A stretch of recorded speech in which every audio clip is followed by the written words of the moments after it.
Once you have completed recording your video in Loom, there are just a few things that you may want to consider doing before you actually share it with your viewers. So one, you could, and this could be done at any point, but just as an awareness feature, you're able to duplicate the video.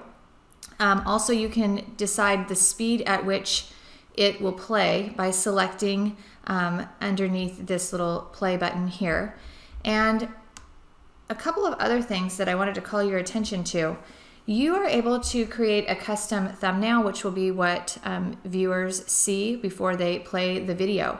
And so if you would like to add a custom thumbnail, you're going to click here, and you are able to drag and drop if you would like, or if you've saved something to your computer, you're able to browse, as I'm going to do here by clicking the browse button.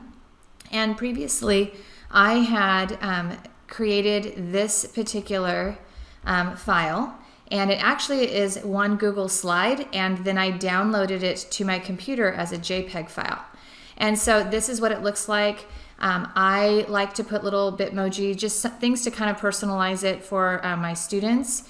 And so you can decide if you would like to do something like this. Notice once it drops onto my screen here, I can move it around if I want to, and I also can adjust the size to make it larger or smaller as needed. So once I have this set the way I would like it to look, all I have to do is click Save. So this is going to be the initial view that viewers see when they watch this video. Now, another thing that you may want to do, especially if you plan to create a lot of videos, I would highly recommend organizing by folder. So to do this, very simple. If you go to Move to Folder, I have already created a folder by just clicking right here, this little plus button, Create New Folder. This is going to be my student direction folder, and this is where I want this particular video to be housed. So all I'm going to do is select the folder that I've created, and I'm going to click Move. Now, if I want to see where am I going to find my video, I'm going to go up here to the top, and I'm going to choose the My Video tab at the top of the screen. And you can see here I have one video, so if I don't put a video in a folder, it's just going to list and populate my screen here.